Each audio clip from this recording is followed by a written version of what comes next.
अस्सलामुअलैकुम नाज़रीन, आप देख रहे हैं program the review Kamran Yousuf और शहबाज राना के साथ। द रिव्यू में हम पाकिस्तान की मईशत, खारजा अमूर और नेशनल सिक्योरिटी से जुड़े मामलात पर बात करते हैं। आज जो सुबह खबर आई कि इसराइल ने अपेरेंटली ईरान के ऊपर मिसाइलों से हमला किया है और कहा यह जा रहा है कि जो ईरान का इस्फहान शहर है वहाँ पर ये मिसाइलों से हमला किया गया है। लेकिन जो ईरान का स्टेट मीडिया है वो इसको डाउन प्ले कर रहा है और ये कह रहा है कि कोई एक सस्पिशियस जो ऑब्जेक्ट्स थे और उनको डिस्ट्रॉय कर दिया गया है। अब ये अनफोल्डिंग सिचुएशन है और आपको पता है कि हालिया जो इसराइल और ईरान के दरमियान टेंशन चल रही है, तो यकीनी तौर पर ना खित्ते के लिए और ना पाकिस्तान के लिए ये बिल्कुल भी अच्छी खबर नहीं है अगर ये जो कॉन्फ्लिक्ट है बढ़ता है, क्योंकि आपको पता है कि पाकिस्तान इस वक्त कोशिश कर रहा है कि अपनी जो इकॉनमी है उसको रिवाइव करने के हवाले से, और उसके लिए पाकिस्तान चाह रहा है कि बैरूनी दुनिया से सरमायाकारी लाए। और इस सिलसिले में इस हफ्ते के आगाज़ में हमने देखा कि एक हाई पावर डेलीगेशन सऊदी अरब की तरफ से उसने पाकिस्तान का विजिट किया। सऊदी वज़ीर ख़ारजा उसकी क़यादत कर रहे थे और उसमें अहम जो सऊदी वज़रा शामिल थे और वो टीम शामिल थी सऊदी अरब की, जो सऊदी अरब के क्राउन प्रिंस मोहम्मद बिन सलमान का विजन 2030 है उसके ऊपर काम कर रहे हैं। और ये जो विजिट डिस्पाइट द फैक्ट कि खित्ते में एक जो टेंशन चल रही है और शायद कुछ लोगों ने उसको डिलिबरेटली लिंक करने की कोशिश भी की विद द करंट टेंशन की शायद इस वजह से सऊदी डेलीगेशन आया, लेकिन क्लियरली जो सऊदी डेलीगेशन आया था वो जो सीरीज ऑफ मीटिंग्स एंगेजमेंट हुई हैं between Pakistan and Saudi Arabia. March में आर्मी चीफ गए थे वहाँ पर, ईद से पहले प्राइम मिनिस्टर गए और फिर प्राइम मिनिस्टर ने जो विजिट किया उसके बाद फिर सऊदी क्राउन प्रिंस ने बाकायदा तौर पर अपनी जो क्लोज जो टीम है, इकनॉमिक एनर्जी और बाकी जो लोग हैं उनको पाकिस्तान भेजा कि जो पाकिस्तान कह रहा है कि आप यहाँ पे आके सरमायाकारी करें। और बड़ा एलेबोरेट उनका प्रोग्राम था। कोई टेंजेबल आउटकम उस तरह से तो सामने नहीं आया, लेकिन सऊदी जो वज़ीर ख़ारजा हैं उन्होंने ये ज़रूर कहा कि वो बड़े इंप्रेस हुए हैं SIFC में और जो बाकी उनको ब्रीफिंग्स दी गई हैं कि अपेरेंटली पाकिस्तान ने कुछ मैकेनिज़म्स और कुछ फ्रेमवर्क्स ज़रूर लाए हैं कि पाकिस्तान में सरमायाकारी को इनकरेज किया जा सके। आप क्योंकि ऑब्वियसली फाइनेंस कवर करते हैं, आपके पास क्या इस हवाले से खबर है कि क्या कोई वाकई इंटरनली होपफुल होना चाहिए कि eventually this would lead to some tangible investment in Pakistan? देखिए, जो सऊदी अरब का विजिट है उसको आप डाउन प्ले तो किसी भी तरीके से नहीं कर सकते। एक अहम दौरा था और ये बैक टू बैक मीटिंग्स हो रही हैं। अभी इसी कड़ी में प्राइम मिनिस्टर शहबाज शरीफ और SIFC के जो नेशनल कोऑर्डिनेटर और कुछ फेडरल मिनिस्टर्स वो भी सऊदी अरेबिया जा रहे हैं 27-28 अप्रैल को। तो वहाँ पे भी जो एक्सपेक्टेशन यही है कि ये कुछ चीज़ें जो सऊदी अरेबिया को पेश की गई जिसके भी हम डिटेल्स भी डिस्कस करेंगे, वहाँ पे फर्दर कोई एक आध मेमोरेंडम ऑफ अंडरस्टैंडिंग भी उनके साथ साइन हो सकता है। ये जो पॉजिटिविटी आई है सऊदी फॉरेन मिनिस्टर की स्टेटमेंट से कि जो पाकिस्तान की इस दफ़ा जो तैयारी थी वो पहले से बहुत बेहतर थी। इन्होंने एक स्ट्रक्चर्ड किस्म की एक प्रेजेंटेशन दी जिसमें इन्होंने ओवरऑल जो पाकिस्तान की इकोनॉमिक कंडीशंस हैं उसका जिक्र किया। फिर जो SIFC का नया प्लेटफॉर्म है उसके हवाले से उनको ब्रीफिंग दी गई कि कैसे मैकेनिज़म्स हैं, और जिसमें जो 3 चीज़ें उन्होंने जो अहम थी जो सऊदी अरेबिया के लिए भी अहम थी उनको हाईलाइट किया, जिसमें एक जो आपको पता है कि इलेक्ट्रिक जो कंपनी है कराची इलेक्ट्रिक, जो पाकिस्तान की सबसे बड़ी integrated power distribution generation company है, उसमें सऊदी इन्वेस्टमेंट भी है। तो उसके डिस्प्यूट रेजोल्यूशन के हवाले से कुछ काम हुआ है केयर टेकर गवर्नमेंट में, उसको हाईलाइट किया गया। फिर इनकी एक लॉजिस्टिक्स फर्म थी सऊदी अरेबिया की, उसका कोई डिस्प्यूट था, उसको ब्लैक लिस्ट किया हुआ था पाकिस्तान ने, उसकी ब्लैक लिस्टिंग को ख़त्म किया गया। उसके साथ ही उसके कोई $5,20,000 फोरफीट किए हुए थे वो वापस किए गए। और इसी किस्म का जो एक और डिस्प्यूट था, बल्कि वो डिस्प्यूट तो नहीं था, एक्वा पावर का जो पावर टैरिफ डिटर्मिनेशन थी वो पेंडिंग पड़ी थी 2019 से। तो ये इन्होंने बताया कि हमने ये काम किए हैं, इस दफ़ा हम संजीदा हैं। मतलब जो मशीनरी है हमारे यहाँ अब वो हरकत में आ रही है, तो वो उससे एक इम्प्रेशन ये गया कि ये अब काम करना चाहते हैं। ना सिर्फ ये बल्कि सऊदी अरेबिया को इस बात की यकीन दहानी करवाई गई कि अगर आप सरमायाकारी पाकिस्तान लेके आते हैं तो अभी तो हमारे कुछ इकोनॉमिक प्रॉब्लम्स हैं जिसमें जो कंपनीज हैं जिन्होंने पहले पाकिस्तान में पैसा लगाया हुआ है अपना जो मुनाफा है वो मुल्क से बाहर नहीं लेके जा सकते। उसमें रिस्ट्रिक्शन है क्योंकि हमारे पास डॉलर्स की काफ़ी कमी है। तो सऊदी अरेबिया को ये भी बताया गया कि जो over a period of last 8 months जो पैसा बाहर गया है पाकिस्तान से मुनाफे की सूरत में मुख्तलिफ ममालिक की कंपनीज का, उसमें अच्छा खासा इजाफा आया है। और 2 और यकीन दहानियाँ सऊदी अरेबिया को करवाई गई हैं। एक तो ये कि आइंदा जो सऊदी कंपनीज पाकिस्तान में इन्वेस्ट करेंगी उनके जो प्रॉफिट की रिपैट्रिएशन होगी पाकिस्तान से, वो बाहर पे अपना मुनाफा लेके जा सकेंगे, उसमें उनको तरजीह दी जाएगी। अगर किसी भी किस्म की पाकिस्तान में कोई प्रॉब्लम होती है जिसकी वजह से डिविडेंड्स के ऊपर कोई रिस्ट्रिक्शन लगानी पड़ सकती है स्टेट बैंक को, तो सऊदी अरेबिया गर्ज के हर तरह के जो इंसेंटिव्स हैं और जो कंसर्न्स हैं सऊदीज के, उनको एड्रेस करने की कोशिश की जा रही है। और दूसरा आई थिंक एक और जो चीज़ जो गवर्नमेंट के लोगों से तो वो मिले ही, जो एक खबर मेरे ख्याल में पब्लिक हुई भी नहीं कि सऊदीज कितना सीरियस हैं। आई थिंक जो बेस्ट आपको बता सकते हैं वो आपके जो प्राइवेट बिजनेसेस हैं, बिजनेसमैन हैं जो यहाँ पर लोग काम कर रहे हैं, तो जो पाकिस्तान के कुछ बड़े बिजनेसमैन हैं उनके साथ भी सऊदी डेलीगेशन की मुलाकात हुई है, जिसमें ऑब्वियसली वो बेहतर आपको इनपुट दे सकते हैं कि क्या वाकई पाकिस्तान में माहौल जो है वो साजगार है। और दूसरी ये भी possibility at the end of the day public private partnership होती है, हो सकता है कि कई जो पाकिस्तान में एग्जिस्टिंग बिजनेसेस हैं सक्सेसफुली चल रहे हैं उसमें भी सऊदीज आकर के इन्वेस्ट कर सकते हैं। तो इससे अंदाजा होता है कि इस दफा जो ये विजिट हुआ, इट्स जस्ट नॉट लाइक जो प्रीवियस विजिट्स होते हैं कि जिसमें आपने ऐलान किया उसके बाद वो आप भूल गए। तो at least from the Saudis perspective they are serious. मेरे ख्याल में जो बॉल है वो हमारी कोर्ट में, आई थिंक। बिल्कुल ठीक है, आपने बॉल हमारी कोर्ट के अंदर है। उसके अंदर दो तीन चीजें और इसके अंदर अहम हुई हैं। एक तो ये सऊदीज जो है वो लाइकली वो गवर्नमेंट टू गवर्नमेंट डील करना चाहेंगे, और चूंकि गवर्नमेंट टू गवर्नमेंट डील होगी तो इसलिए उन्होंने पहले ही बायलैटरल इन्वेस्टमेंट ट्रीटी जो एक है उसका एक फ्रेमवर्क एग्री हो चुका है दोनों ममालिक के दरमियान। वो अभी तक उसकी जो रेटिफिकेशन है वो बाकी है। तो उस फ्रेमवर्क के तहत उनको काफ़ी उनके जो कंसर्न्स थे कि जो डिस्प्यूट रेजोल्यूशन मैकेनिज्म है उसके हवाले से वो एड्रेस करने की कोशिश की गई है। मुझे नहीं लग रहा कि सऊदी अरेबिया जो है एग्जिस्टिंग किसी प्रोजेक्ट में आएगा अदर देन रेकोडेक जो कि चल रहा है। ज़्यादातर लिस्ट हमारे सामने पड़ी हुई है, वो 17-18 जो बड़े प्रोजेक्ट्स इन्होंने ऑफर किए हैं वो ज़्यादातर नए प्रोजेक्ट्स हैं, या वो प्रोजेक्ट्स हैं जो पाकिस्तान में चल तो रहे हैं लेकिन उनके लिए सरमायाकारी नहीं, जैसे द्याबिर बादशाह डैम है। अगेन वो एक प्राइवेट तो आप उसको नहीं कह सकते, गवर्नमेंट का प्रोजेक्ट है। अब उसका एक फाइनेंशियल क्लोज होना है, उसके लिए फौरी तौर पर $1.2 अरब की इक्विटी चाहिए पाकिस्तान को और $2.3 अरब का कर्जा। चूंकि वो प्रोजेक्ट ऐसे बना कि 30% उसमें अपना सरमाया होगा गवर्नमेंट का या जो उसका पार्टनर होता है वो मिलकर लगाएंगे और 70% कर्जा लेकर उस प्रोजेक्ट को बनाया जाएगा। इसमें जो मुझे दो तीन चीज़ें मुझे बड़ी अट्रैक्ट की हैं इनके पैकेज के अंदर कि द काइंड ऑफ रिटर्न्स, जिस तरह का मुनाफा सऊदी अरेबिया को इस दफ़ा ऑफर किया गया है वो बड़ा इंटरेस्टिंग है। हमारी जो गैर मुल्की सरमायाकारी की पॉलिसी है वो काफ़ी अट्रैक्टिव पहले ही थी, उसको और ज़्यादा अट्रैक्टिव करने की कोशिश की। ऑल द लॉन्ग टर्म इसके कुछ प्रॉब्लम्स भी होते हैं, या बहुत ज़्यादा मुनाफा ऑफर कर देते हैं तो फिर वो पैसा तो मुल्क से बाहर जाना होना होता है ना, जिसका भी हम जिक्र करते, डिविडेंड्स का प्रॉब्लम आ रहा है। मैंने ये सारे प्रोजेक्ट्स की डिटेल्स देखी हैं। 3 से 7 साल में सऊदी अरेबिया अपना पूरा जो सरमाया लगाएगा वो वापस लेके चला जाएगा। इतने अच्छे उनको रेट्स ऑफर किए गए हैं। तो अभी भी अगर सऊदी अरेबिया जो है वो नहीं इन्वेस्टमेंट करता या कम करता है तो फिर इसके और भी बहुत सारे फैक्टर्स हैं। कल के इस प्रोग्राम में हमें एक जो चीज बिल्कुल मैं यहाँ पर ये कहना बहुत जरूरी है, देखें ये वही सिचुएशन है, अगर आपको याद हो जब पाकिस्तान में CPEC का आगाज हुआ उस वक्त एनर्जी आपका क्राइसिस था, हम बड़े खुश थे कि चाइनीज कंपनीज लगा रही हैं। उस वक्त जो हमने मुआहदे किए उस वक्त तो हम इमीडिएटली बहुत खुश थे कि ये बहुत अच्छा हो गया है। लेकिन मैं बाद में जाके जो गवर्नमेंट्स आई या अभी फिर ये एतराज़ होना शुरू हो गया कि वो हमने अच्छी डील्स नेगोशिएट नहीं की थी। लेकिन आई थिंक आप कसूर चाइनीज को नहीं वहां पे ठहरा सकते। आज जो हमारे मारूजी हालात हैं, जो हमारी इकोनॉमिक सिचुएशन है, हमें डेस्परेटली जरूरत है डॉलर्स के इनफ्लो की, और जिस सिचुएशन में अगर वाकई सऊदी अरब इन्वेस्ट करता है तो आज के हालात को सामने रख के करना चाहिए। ना हो कि कल को गवर्नमेंट आए वो कहें देखें जी आपने एक अनड्यू फेवर दिया, उनको ज्यादा मुनाफा दे दिया। तो इसलिए I think government while negotiating these deals with Saudi Arabia and other countries long term उसकी इंप्लीकेशंस भी देखनी चाहिए। बिल्कुल ठीक है आपकी बात, और इसमें अभी भी जो एग्रीमेंट इनका हो जाएगा तो वो फाइनल होगा। नाज़रीन, चंद बड़े जो मंसूबे जो सऊदी अरेबिया को ऑफर किए गए हैं उसमें 3-4 जो बड़े प्रोजेक्ट्स हैं जहां पे सऊदी अरेबिया की जो ऑफर है वो आ सकती है। इसमें खास तौर पर 30,000 जानवरों का एक फार्म बनाने की उनको ऑफर की गई, एक ल्यूक्रेटिव पैकेज उनको दिया जा रहा है। इस हवाले से इसके ऊपर जो उनकी सरमायाकारी होगी उस पर जो रिटर्न उनको मुनाफा मिलेगा वो 34% होगा। इसके साथ ही 50,000 एकड़ ज़राई जमीन लीज पर देने की भी सऊदी अरेबिया को ऑफर की गई है। मेरे जराये बता रहे हैं इसमें सऊदी अरेबिया का इंटरेस्ट भी है।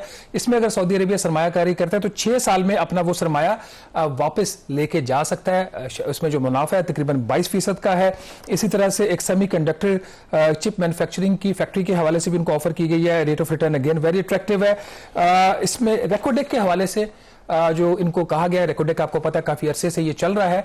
अब सऊदीज को ये ऑफर किया गया कि जो वफाकी हुकूमत के जो 25% शेयर्स हैं रेकोटेक प्रोजेक्ट में वो सऊदी अरेबिया को ऑफर किए जाएंगे। पहले बात हो रही थी 10% इंटरेस्ट की, अब उनको 25% तक जो शेयर्स हैं उनको दिए जा रहे हैं। द्यामिर बादशाह के हवाले से हम पहले ही बात कर चुके हैं। कुछ और माइनिंग के प्रोजेक्ट्स भी हैं, वो भी सऊदी अरेबिया को ऑफर किए गए। बड़ा ही एक अट्रैक्टिव पैकेज है।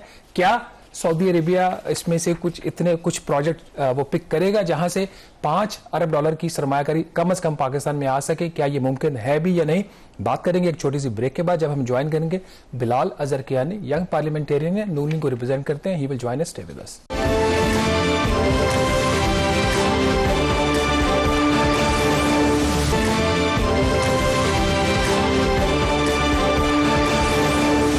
ब्रेक के बाद एक दफ़ा फिर आपको खुश आमदीद कहते हैं। हम जिक्र कर रहे हैं कि जो सऊदी डेलीगेशन इस हफ्ते पाकिस्तान आया था, जिसका बुनियादी मकसद एक्सप्लोर करना पाकिस्तान में जो इन्वेस्टमेंट की अपॉर्चुनिटीज़ हैं उस पर फर्दर कि क्या ये विजिट वाकई सक्सेसफुल था और इवेंचुअली क्या अरबों डॉलर की सरमायाकारी जो हम दावा कर रहे हैं सऊदी अरब की तरफ से होगी, उस पर बात करने के लिए स्टूडियोज़ में मौजूद हैं बिलाल अजरकियानी, मेंबर नेशनल असेंबली हैं, पाकिस्तान मुस्लिम लीग नवाज को रिप्रेजेंट करते हैं and importantly part of the governments economic team, और ऑब्वियसली फर्स्ट हैंड अकाउंट इनके पास आई एम श्योर होगा रिगार्डिंग जो भी डिस्कशंस हो रही हैं विद द सऊदीज। तो बहुत शुक्रिया ज्वाइन करने के लिए बिलाल साहब। सबसे पहले तो ये बताएं कि देखें क्रिटिसिज्म से ही शुरू करते हैं, स्केप्टिसिज्म भी है।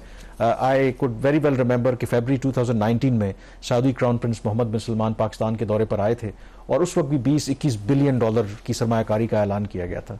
5 साल डाउन द लेन आज बात हो रही है $5 बिलियन की, जो प्राइम मिनिस्टर साहब भी गए थे कि जी इमीडिएटली उसको एक्सपेडाइट किया जाए। क्या डिफरेंट है दिस टाइम अराउंड? क्योंकि ऐलान तो माजी में भी होते रहे कि दिस टाइम के जो अनाउंसमेंट्स हो रही हैं, जो हम दावे कर रहे हैं, एक्चुअली मटेरियलाइज होंगे और इस विजिट का एक्चुअली क्या टेंजिबल आउटकम है? जी बिस्मिल्लाहिर्रहमानिर्रहीम। कामरान साहब आपका, शहबाज साहब आप दोनों का जी बहुत शुक्रिया अपने शो में दावत देने का। देखिए ये सवाल जायज़ है और मेरिटेड है। आप सही कह रहे हैं कि एक फ्रस्ट्रेशन है कि अक्सर हमारे MOUs भी साइन होते हैं और चीज़ों को मटीरियलाइज़ कराने में, ख़ासतौर पर इन्वेस्टमेंट्स को मटीरियलाइज़ कराने में अक्सर हम देखते हैं कि इतना उस स्पीड से और वो एक्सिक्यूशन नहीं होती जो ज़रूरत है। तो यही इस दफ़ा फ़र्क ये है कि प्राइम मिनिस्टर साहब का बहुत एक लेज़र फोकस है on execution, on making sure that the work is done professionally, that the work is done in a way कि we are able to materialize investment opportunities, ऐसी चीज़ों को आइडेंटिफाई किया जाए और उनकी तैयारी की जाए जो सबसे पहले पाकिस्तान के लिए मेक सेंस करती हों, जो इन्वेस्टमेंट एरियाज पाकिस्तान की दीगर सेक्टर्स में ज़रूरत है, पाकिस्तान की माशी ज़रूरियात जिसमें सारे एस्पेक्ट मीशत के शामिल हैं वो भी देखे जाएं, और साथ ही साथ इन्वेस्टर के लिए भी it is feasible and it make sense, because otherwise ये इन्वेस्टमेंट अपॉर्चुनिटीज़ आगे एक इंटेंट तो एक्सप्रेस हो जाती है जिन MOUs का आप जिक्र कर रहे हैं, मगर कभी वो मटीरियलाइज नहीं करती, क्योंकि ये इन्वेस्टमेंट के पैसे इस तरह नहीं होते कि किसी ने $25 अरब जो है तो वो आपको पकड़ा दिए। ये किसी एरियाज में और किसी प्रोजेक्ट्स में इन्वेस्ट होने होते हैं और उसकी एक फाइनेंशियल फीजिबिलिटी होनी ज़रूरी है। इस दफ़ा वज़ीर आज़म साहब जब सऊदी क्राउन प्रिंस से मिले हैं ईद से कबल, तो वहाँ पे उनकी बुनियादी तौर पे यही बात हुई कि जी we want to take this forward, और इसमें जो भी रुकावटें आ रही हैं from either side, how can we move forward, how can we work together to make sure कि वी उनको हम ओवरकम करें। और उसी हवाले से फिर प्राइम मिनिस्टर साहब ने सऊदी क्राउन प्रिंस साहब से गुजारिश की कि आप जल्द अज जल्द अपनी टीम भेजें ताकि हमारी at a technical level we can try to move things forward. तो आपने देखा उसके नतीजे में जो जॉइंट प्रेस रिलीज निकली उसमें $5 अरब की फर्स्ट वेव ऑफ इन्वेस्टमेंट की बात हुई। तो it is a relatively smaller figure but with the focus के $5 अरब जल्द अज जल्द मटीरियलाइज कराने। और प्राइम मिनिस्टर साहब वापस पहुंचे नहीं थे पाकिस्तान, तो आपने देखा फौरन सऊदी क्राउन प्रिंस ने वहां से हदायत जारी कर भी दी थी कि high level delegation foreign minister का पाकिस्तान आएगा, और आपने देखा ईद के फौरन बाद वो आया। पहले तो ये खुशाइन बात है क्योंकि ये एक इंटेंट भी दिखाता है, सीरियसनेस दिखाता है फ्रॉम बोथ साइड्स, खास तौर पे फ्रॉम द सऊदी साइड, क्योंकि देखिए ईद के दिनों में और आपको गल्फ का एक मिजाज भी पता है, उसके बावजूद इस तरह की commitment was a sign. Prime minister साहब ने इसी चीज़ को मद्देनजर रखते हुए ओवर द ईद हॉलीडेज अपनी पूरी टीम से काम करवाया और प्रिपरेशन करवाई, और ये नहीं कि generic preparation but with the focus जो मैं आपसे पहले जिक्र कर चुका हूं, I don't want to repeat it. उसी हवाले से फिर जब वो वफ्द आया तो उनके सामने प्रेजेंटेशंस उनको दी गई in areas in which that previously expressed interest, in areas जहां पे हम महसूस करते हैं कि इन्वेस्टमेंट अपॉर्चुनिटीज़ हैं जो फीजिबल हैं, और सेक्टर वाइज वहां पे प्रेजेंटेशंस पेश की गई, और साथ ही साथ देखा गया कि फाइनेंशियली फीजिबल प्रोजेक्ट्स कौन से हैं, वाज़े तौर पे आइडेंटिफाई किया गया कि वे फॉरवर्ड क्या है, दोनों साइड से फोकल पर्संस अपॉइंट किए गए हैं at the ministerial level, at the task force level, ताकि अब इस काम को उसी मोमेंटम के साथ आगे ले जाया जा सके। और मजीद जब इसको हम जिसे कहते हैं आप ज़्यादा उसको लिस्ट को जो कि म्यूचुअली दोनों साइडों से, उनकी तरफ से भी इंटरेस्ट है, हमारी साइड से भी वी आर इंटरेस्टेड, उसको आइडेंटिफाई करके अब उसके ऊपर ज़्यादा तफसील से काम हो, जो कि जिसे आप कह सकते हैं कि नेगोशिएशंस का आगाज़ होता है। तो that is what we are moving towards ji.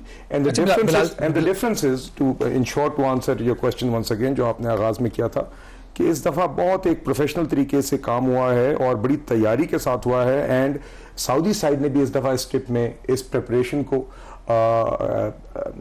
Acknowledge किया है। एंड आई थिंक ये खुशाइन बात है, और इसकी वजह से अब I think we will be able to actually move forward towards executing. अच्छा, जो अभी हुकूमत है पाकिस्तान ने उनको आप कह लेंगे ऑफर किया है या जो प्रोजेक्ट्स पिच किए गए, उसमें बहुत सारे मंसूबे के जो उनके इंटरनल रेट ऑफ रिटर्न है, उन पे जो मुनाफा ऑफर किया जा रहा है वो इतना ल्यूक्रेटिव है कि बहुत सारे केस में 34% तक भी IRR उसका है, और 3 से 7 साल में सरमायाकारी अपनी जो सऊदी अरब जो लगाएगा ओरिजिनल, वो अपना सरमाया वापस लेके जा सकता है। तो डू यू थिंक कि अब इतने ल्यूक्रेटिव पैकेजेस उनको ऑफर कर दिए गए हैं कि अब वो यहाँ से वो पीछे नहीं हट सकते, दे विल डेफिनेटली इन्वेस्ट, या आप समझते हैं कि अभी भी इसमें टाइम लगेगा इन सारे प्रोजेक्ट्स को मटेरियलाइज होने में? और इसमें कितने ऐसे हैं जो 18 से 20 ऑफर किए गए थे जो अभी ड्रॉप हो जाएंगे इन फर्स्ट फेज, और फिर जो बाकी हैं वो रिफाइन होकर आगे चलेंगे? जी देखिए शहबाज भाई, पहले तो मैं ये वाजे करना चाहूँगा कि कुछ इस तरह आप कहेंगे कुछ ऑफर नहीं किया गया, मतलब कि अपॉर्चुनिटीज़ प्रेजेंट की गई हैं दीगर सेक्टर्स में जिनको आप जानते हैं, और उसके अंदर बाकायदा कहा गया कि ये वो प्रोजेक्ट्स हैं जहाँ पे वी फील कि एक इन्वेस्टमेंट्स आर पॉसिबल, और ये उसके पोटेंशियल रिटर्न्स हैं कि इसके अंदर इन्वेस्टमेंट इतनी दरकार है, और हम एक्सपेक्ट करते हैं कि इस प्रोजेक्ट के आगे फाइनेंशियल मॉडल के तहत बेस्ड ऑन सर्टन असम्पशंस ये रेवेन्यूज होंगे और ये पोटेंशियल रिटर्न्स हैं। तो यकीनन ये जैसे कि मैंने आपसे बात की कि हमने अपॉर्चुनिटीज़ वो आइडेंटिफाई करनी है जो हमारी मुल्क की भी ज़रूरत है, मगर साथ ही साथ they also make sense for the investor. आगे जैसे कि मैंने आपसे कहा, इन प्रेजेंटेशंस के बाद the Saudi side has also gone back, वो भी अपना मजीद इस पे काम करेंगे, हमारी तरफ से भी मजीद तैयारी होगी, and before the next round of discussions जो कि जल्द आप देखेंगे कि इसी मोमेंटम के साथ चीज़ें आगे चलेंगी। अब एक I think they will probably work on a shorter list, जो कि एक सबसेट होगा of the list that was presented, जिन एरियाज में उनको इंटरेस्ट है, फिर उसके ऊपर एक ज़्यादा तफसीली गुफ्तगू होगी, एक डिस्कशंस होंगी जिसमें आपको पता है टेक्निकल डिस्कशंस भी होती हैं, फाइनेंशियल नेगोशिएशंस भी होती हैं। या 20 प्रोजेक्ट्स हमने उनको ऑफर किए, उसमें आप क्या समझते हैं कि जो नेक्स्ट फेज आ रही है, लेट्स से कि 27 अप्रैल को अगर प्राइम मिनिस्टर जाते हैं तो कितने प्रोजेक्ट्स होंगे जिनके ऊपर फॉर्मली कोई डिस्कशन स्टार्ट? बताऊं जी, मैं ये जरूर कह सकता हूं कि I think it will be a ज्यादा जैसे आप कहें कि compact list, but it is too early to say. One project जो कि 50,000 एकड़ वाला है, उनको हम लीज के ऊपर ऑफर कर रहे हैं, उसके ऊपर मुझे ये पता चला कि एक्सपेक्टेड है कि कोई एटलीस्ट MOU जो है वो प्राइम मिनिस्टर के विजिट के दौरान साइन हो जाए, उनकी सालिक जो कंपनी है उनकी, तो वो आप समझते हैं कि वो राइप हो जाएगा? जी देखिए, वंस अगेन मेरा ख्याल है कि एट दिस स्टेज आप कहें कि किसी भी प्रोजेक्ट की एग्रीमेंट या MOUs आई थिंक पोटेंशियली हो सकते हैं, बट वंस अगेन देखिए अभी 2 दिन हुए हैं वक्त को गए हुए, अभी हमारे एंड पे भी चाहे वो SIFC है, चाहे वो मुख्तलिफ वजारतें हैं, वो अपना काम कर रही हैं। द सऊदी साइड, वहाँ पे पब्लिक इन्वेस्टमेंट फंड है, उनकी मिनिस्ट्रीज हैं, वो अपना काम कर रही हैं। I think in the next few days तकरीबन 1 हफ्ता लगेगा, जिसके बाद आई थिंक ज़्यादा पिक्चर क्लियर होगी इंटरनली बोथ साइड्स को कि किन चीज़ों पे डिस्कशन किस स्पीड से मूव आउट हो सकती है। क्योंकि देखिए कुछ जगहों पे काफ़ी प्रिलिमिनरी उनके सामने एक फिजिबिलिटी पेश की गई है, जिसके ऊपर अब मजीद टेक्निकल काम होना होगा, फाइनेंशियल काम होना होगा, लीगल चीज़ें होती हैं, आप जानते हैं सारी चीज़ें शामिल होती हैं, बट आप देखेंगे जितनी तेज़ स्पीड से मूव हो सकती है ये होंगी, but I think it will take a few days to really have an understanding internally as well कि कौन सी चीज़ें किस टाइम पे क्लोज हो सकती हैं, किसके MOUs हो सकते हैं और किसकी प्रोजेक्ट एग्रीमेंट्स हो सकती हैं। कहने साहब देखें, जो भी किसी भी 2 इंडिविजुअल्स हों, 2 कंट्रीज हों, 2 कंपनीज हों, वो डील तभी साइन होती है जब म्यूचुअली बेनिफिशियल हो। ऑब्वियसली जो शायद हम इतना अभी नहीं पता, जो सऊदी जो करंट जनरेशन है या इवन जो अरब जो करंट लीडरशिप है, they see everything from a business perspective. माजी में एक बड़ा भाईचारा और वो चीज़ें और अभी भी है, वो नहीं है, लेकिन अब वो चीज़ों को जिस तरह से एक्सपैंड कर रहे हैं, डाइवर्सिफाई कर रहे हैं, तो purely they see it from the economic perspective. हम इस वक्त डेस्परेट सिचुएशन में, आपको पता है कि we desperately need foreign investment, do you think कि उस डेस्परेशन के अंदर हो सकता है कि जाहिर है कि म्यूचुअली बेनिफिशियल तो होगा, लेकिन हो सकता है कि हम डाउन द लेन अपना कोई एडवांटेज खो दें? क्या जो गवर्नमेंट है या जो भी लोग नेगोशिएट कर रहे हैं उस चीज को आप सामने रख रहे हैं कि फ्यूचर में ये प्रॉब्लम ना बने? क्योंकि हमारे यहाँ आपको पता है कि हमारा बड़ा प्रॉब्लम भी है कि हम एक गवर्नमेंट के साथ या किसी के साथ एग्रीमेंट करते हैं, अगली जो गवर्नमेंट आती है वो कहती है नहीं जी इन्होंने तो बड़ा गलत कर दिया पाकिस्तान के साथ। देखिए, आप देखेंगे जी कि पाकिस्तान के इंटरेस्ट में, इकोनॉमिक इंटरेस्ट में जो भी बेहतरीन चीज़ है उसी को इस नेगोशिएशन में इंश्योर किया जाएगा। और जो एस्पेक्ट आप बता रहे हैं, देखिए एक कीननेस जरूर है, we definitely need foreign direct investment, but that will not be done at the cost of our economic interest, because that वो तो फिर हमारे पर्पस डिफीट कर देगा। इससे इन्वेस्टमेंट का मकसद ये तो नहीं है कि एट एनी कॉस्ट ये इन्वेस्टमेंट आए। तो यकीनन it has to be mutually beneficial, it has to be mutually economically beneficial, it has to make sense for the investor, but most importantly it has to make sense for Pakistan. तो ये ensure किया जाएगा। और मैं आपको आपको बताना चाहूँगा कि ये एस्पेक्ट बाकायदा मीटिंग्स में डिस्कस हुई है। इसीलिए आप देखेंगे कि जब नेगोशिएशंस होंगी तो यकीनन इन्वेस्टर अपनी सारी चीज़ें देखता है, मगर हम इंश्योर करेंगे कि जो हमारे इकोनॉमिक इंटरेस्ट्स हैं पाकिस्तान के, जिसमें जो हमारा प्राइमरी मकसद है इस FDI को अंदर लाने का, कि आपकी मईशत में सेक्टर्स में ग्रोथ हो, कि वहाँ पे जॉब्स हों और आपको उसका मैक्सिमम फाइनेंशियल और इकोनॉमिक बेनिफिट दोनों मिले, ये इंश्योर करने के लिए हम पूरा देखा जाएगा, and at the same time ensuring it remains financially feasible for the investor. Kamran जो भी बात कर रहे थे कि हम अपने इंटरेस्ट को फुली वॉच करें, अब पाकिस्तान में इस वक्त पावर सेक्टर में देखें हमारे पास सरप्लस इलेक्ट्रिसिटी है, और सबसे बड़ा जो इसे काइंड ऑफ मुसीबत बन चुकी है हुकूमत के लिए भी और अवाम के लिए भी, वो है आइडल कैपेसिटी पेमेंट्स। 17 रुपए फी यूनिट हम आइडल कैपेसिटी पेमेंट पे कर रहे हैं, हम बिजली लिए बगैर अदायगियां कर रहे हैं। अब एक 600 मेगावाट का सोलर पावर प्लांट भी पिच हुआ है सऊदी इन्वेस्टर्स को। तो आपके ख्याल में क्या ये इस स्टेज के ऊपर कोई नए पावर प्रोजेक्ट की पाकिस्तान को ज़रूरत है, जब पहले ही हमारे पास आइडल कैपेसिटी पड़ी हुई है और आपके बिलों में एक बड़ी वजह उनके जो बढ़ने की है वो आइडल कैपेसिटी पेमेंट्स हैं? जी देखिए शहबाज भाई, आपका मेरा रेलेवेंट सवाल है, मगर आपकी इजाज़त से जो भी बात होती है उसमें मैं ज़रा एक चीज़ ज़रूर ऐड करना चाहूँगा कि जो इसी बात से जुड़ी हुई है ना बात इन नेगोशिएशंस के साथ, वो ये है कि प्राइम मिनिस्टर का इस चीज़ पर बड़ा फोकस है कि हुकूमत की अपनी कैपेसिटी बिल्डिंग हो। हमारी इंटरनली भी we need better capacity to be able to have these negotiations in a more professional manner. इस दफ़ा बड़ी मेहनत करके हुकूमत ने चीज़ें तैयार की हैं, मगर आप देखेंगे कि प्राइम मिनिस्टर साहब इज़ फोकस्ड कि on merit we are able to hire the best talent in government, ताकि when we sit on this side of the table और दूसरी साइड पे हम किसी भी मुल्क या उसकी इन्वेस्टमेंट अथॉरिटी के साथ नेगोशिएट कर रहे हैं तो we have the right talent, we are well informed, we are well prepared. उसमें आपके बेहतर टैलेंट को हायर करना भी है और बेहतर एडवाइजर। आपका इस पे पॉइंट है कि बिलाल साहब लास्ट आपका सवाल है जी, देखिए बात यह है कि यकीनन हमें देखना होगा कि हमारी जनरेशन कैपेसिटी और हमारी आगे in the years to come demand progression क्या है और उसके नतीजे में ही प्लान होना चाहिए। आई थिंक सोलर 600 मेगावाट का एक, आपको याद होगा कोटद्दू में भी एक प्लांट था जिस पर हमने पहले भी एक दफा तैयारी की थी। तो देखिए रिन्यूएबल एनर्जी तो वैसे ही it's a focus for not just for us but for renewable ले लेंगे तो उसकी जगह पे जो आइडल कैपेसिटी होगी वो तो पड़ी रहेगी ना। आपके जो इवेंचुअली आपके जो इनएफिशिएंट प्लांट्स हैं, जिनकी रनिंग कॉस्ट भी ज़्यादा है, जिनका एनवायरमेंटल फुटप्रिंट भी ज़्यादा है, उनको रिप्लेस भी करना है।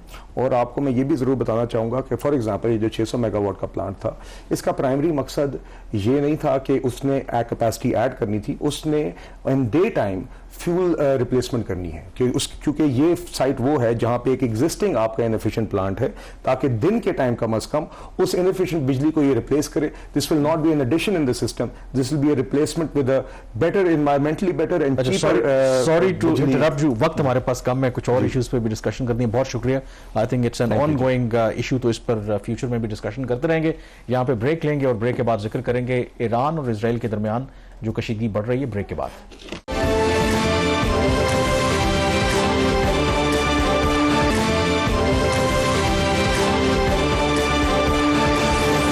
ब्रेक के बाद एक दफ़ा फिर आपको खुशामदीद कहते हैं। ईरान और इजराइल के दरमियान कशीदगी बरकरार है और जो लेटेस्ट डेवलपमेंट हुई है आज बिल्कुल रात गए या बिल्कुल सुबह पाकिस्तानी वक्त के 5:30 बजे ये रिपोर्ट्स आई कि इजराइल की तरफ से ईरान के ऊपर मिसाइल हमले किए गए हैं। इजराइल ने अभी तक खुद इसकी तस्दीक नहीं की, जो अमरीकी मीडिया रिपोर्ट कर रहा है और वो कोट कर रहा है US ऑफिशियल्स को, जिसमें वो ये कह रहे हैं कि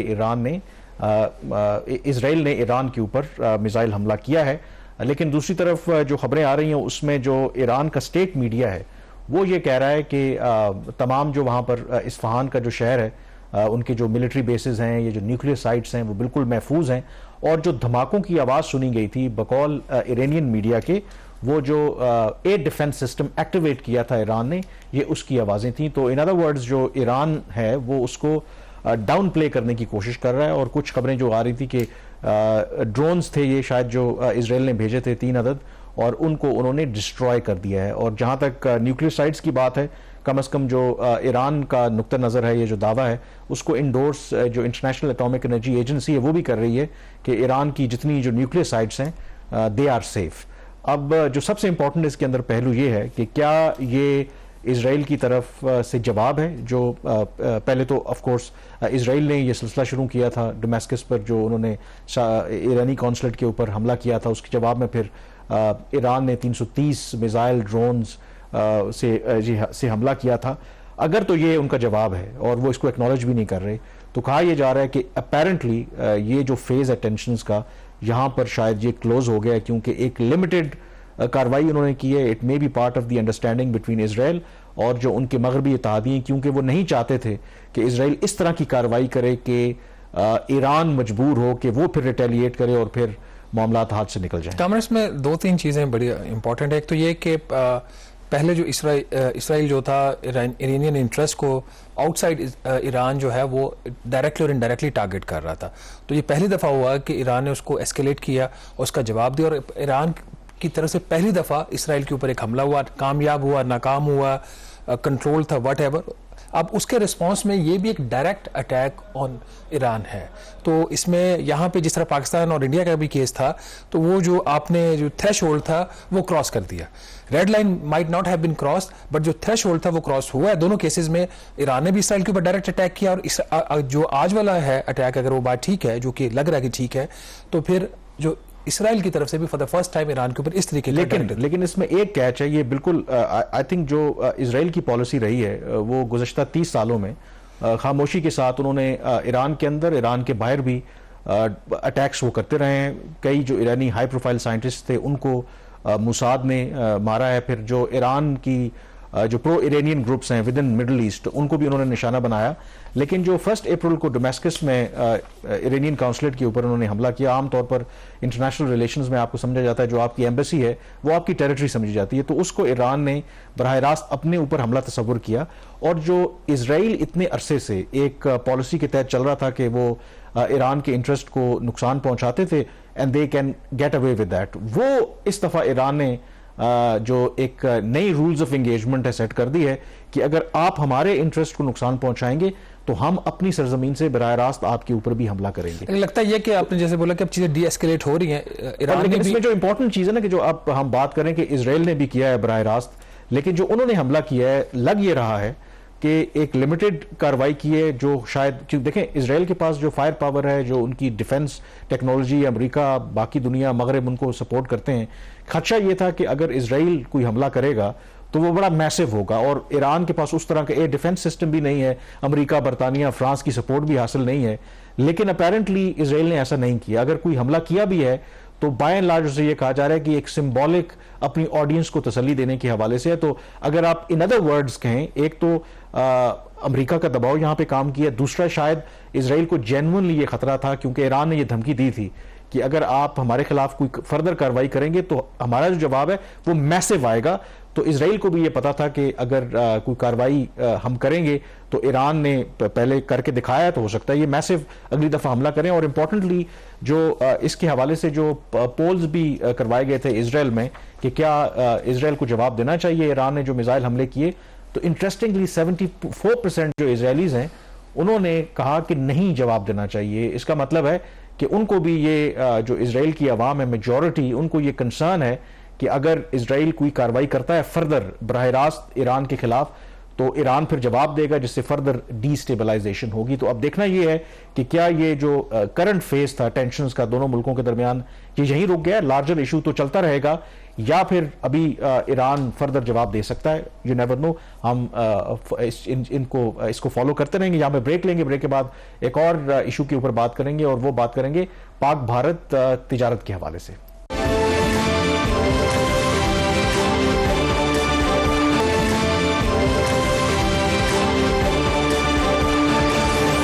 ब्रेक के बाद एक दफा फिर आपको खुशामदीद कहते हैं। वज़ीर ख़ारजा इसहाक डार साहब ने पिछले माह लंदन में एक स्टेटमेंट दिया था, वहां पर प्रेस कॉन्फ्रेंस के दौरान, कि उन्होंने इस पॉसिबिलिटी का जिक्र किया था कि शायद भारत के साथ जो तिजारती ताल्लुकात अगस्त 2019 से हमने सस्पेंड किए हुए हैं उनको रीओपन करें या उनको रिस्टोर कर दें। और उसकी वजह ये बताई थी कि पाकिस्तान में बेशतर बिजनेसमैन जो भारत के साथ तिजारत करते थे उनका ये ख्याल है कि हमें इसके बारे में सोचना चाहिए। उनका जो वो बयान था उसके बाद हमें क्रिटिसिज्म भी देखने को मिला, खास करके जो अपोजिशन की जमातें हैं या जो क्रिटिक्स हैं, कि उनका ख्याल था कि एक तो इस मौके के ऊपर वज़ीर ख़ारजा का ये बयान की कुतुक नहीं बनती थी, क्योंकि भारत में इलेक्शंस होने जा रहे हैं और भारत की जो मौजूदा गवर्नमेंट है वो बिल्कुल पाकिस्तान के साथ इंगेज नहीं करना चाहती। और इस क्रिटिसिज्म के बाद ये ख्याल था कि शायद इसहाक डार साहब ने चलें ऑफ द कफ एक वो स्टेटमेंट दे दिया है। कल उनकी इंटरेक्शन हुई, जो बीट रिपोर्टर्स थे, मैं भी वहां पे मौजूद था इसहाक डार साहब की फॉरेन ऑफिस के। मुझे बड़ी जेलसी हुई कि आप गए, मैं नहीं गया। तो हालांकि उन्होंने वो कह रहे थे कि बहुत से ऐसे चेहरे हैं जो मुझे नजर आते थे फाइनेंस मिनिस्ट्री में, तो वो अभी भी उनका दिल खैर वहीं पे था। तो खैर उन्होंने मेरा ये ख्याल था कि शायद जब उनसे सवाल हुआ कि थोड़ा सा वजाहत देने की कोशिश करें, बट उन्होंने उसको डिफेंड किया। उन्होंने कहा कि जो पाकिस्तान में जितने जो बिजनेसमैन हैं जो डील करते रहे माजी में भारत के साथ और अभी भी करते हैं, वो कहते हैं कि हम तो थर्ड कंट्री से आज भी, दुबई से, गल्फ कंट्री से, सिंगापुर से, भारत से चीजें आज भी मंगवा रहे हैं। इशू ये है कि वो उसकी जो कॉस्ट है वो बढ़ जाती है अगर बराह रास्त नहीं कर रहे। तो अगर हम थर्ड कंट्री से तिजारत कर रहे हैं तो क्या बात है कि हम बराह रास्त इस वक्त सवाल ये नहीं है कि इसमें मुनाफा है या नुकसान है, ये तो बात बहुत पीछे रह जाती है। नहीं, मैं तो इसहाक डार साहब की बात कर रहा हूं कि उनको अपने उस बयान पे कोई वो ये कह रहे हैं ना कि उन्होंने वजाहत देने की कोशिश नहीं की, कि डिफेंड किया उन्होंने। जो मिफ्ता इस्माइल हमारे प्रोग्राम में आए थे, उसमें लास्ट वीक उन्होंने जो बात कही थी कि हमने जब इंटरेस्ट शो किया और एज अ फाइनेंस मिनिस्टर कहते मैंने जब स्टेटमेंट दी और प्राइम मिनिस्टर ने स्टेटमेंट दी कि नहीं होना चाहिए, तो फिर इंडिया ने कहा कि हम नहीं करेंगे, क्योंकि पीएम कुछ कह रहे हैं और फाइनेंस मिनिस्टर कुछ कह रहे हैं। अब फास्ट फॉरवर्ड पाकिस्तान के जो आर्मी चीफ हैं वो ये कह रहे हैं कि जो भारत के साथ ताल्लुकात नॉर्मलाइज नहीं हो सकते। उसकी उन्होंने वजह दी कि भारत ने आज तक पाकिस्तान के वजूद को तस्लीम ही नहीं किया। और जो फॉर्मर प्राइम मिनिस्टर है, जिस लॉबी को इसहाक डार साहब भी रिप्रेजेंट करते हैं, मियां मोहम्मद नवाज शरीफ साहब, वो हिस्टोरिकली और जेन्युइनली वो फील करते हैं कि भारत ना सिर्फ भारत के साथ तमाम हमसाया ममालिक के साथ ताल्लुकात ठीक होना चाहिए। तो जब उन्होंने पिछली दफा मना कर दिया था भारत ने कि इनकी अपनी पॉलिसीज में और स्टेटमेंट्स में कॉन्ट्रडिक्शंस हैं, तो अब फिर अब आर्मी चीफ की स्टेटमेंट को तो इसीलिए सबसे पहले तो हमें खुद ये फैसला करना है ना कि आखिर हम करना क्या चाहते हैं, क्योंकि भारत ने तो अपनी पॉलिसी बड़ी वाज़ेह है उनकी कि ना तो वो 5 अगस्त 2019 का जो इकदाम था उसको वो वापस लेंगे और वो अपनी टर्म्स पर पाकिस्तान के साथ नेगोशिएट करना चाहते हैं। इसहाक डार नेवरदलेस वो ये कह रहे थे कि ये जरूर कहा कि उन्होंने जो कंसल्टेशन का जो प्रोसेस है उसका आगाज कर दिया है। फर्स्ट वो जो पाकिस्तान के बिजनेसमैन हैं जो अमेरिका के जो भारत के साथ तिजारत करते रहे हैं उनके साथ वो बातचीत करेंगे, और अगर वहां पर कंसेंसस डेवलप होगा तो फिर जो पाकिस्तान के बाकी स्टेक होल्डर्स हैं, उसमें सिक्योरिटी एस्टैब्लिशमेंट भी है, मिनिस्ट्री ऑफ फॉरेन अफेयर्स भी है, तो और फिर ऑब्वियसली प्राइम मिनिस्टर और काबीना है, तो इत्तफाक राय से उनका ये कहना है कि ये फैसला लिया जाएगा कि क्या भारत के साथ जो तिजारती ताल्लुकात बहाल करने चाहिए या नहीं करने चाहिए। बट इसहाक डार साहब का जो भी पर्सपेक्टिव हो, और ऑब्वियसली वो डिस्पैशनेटली हो कि चीज़ों को देख रहे हैं, लेकिन हमने बहुत सी और चीज़ों को भी देखने की ज़रूरत है। बट ये चीज़ आई थिंक इंपॉर्टेंट है कि इसके हवाले से हमारी जो क्या पॉलिसी होनी चाहिए, एक तो शॉर्ट टर्म, लॉन्ग टर्म हमें देखने की जरूरत है, और उसके हवाले से अगर in house I am sure consultations होती भी हैं, लेकिन वो कंसल्टेशंस करने की जरूरत भी है, क्योंकि एक ऑब्वियसली अफवाह ये भी है कि जब आम इंतखाबात हो जाएंगे भारत के अंदर तो शायद हो सकता है कि कुछ फॉरवर्ड मूवमेंट हो रिलेशनशिप में। But of course at this point ये कहना आई थिंक कबल वक्त है। बहरहाल हम फॉलो करते रहेंगे जो भी इस हवाले से डेवलपमेंट्स होंगी। प्रोग्राम द रिव्यू से इतना ही। मुझे कामरान यूसुफ और शहबाज राना को अब इजाजत दीजिए। अल्लाह हाफिज।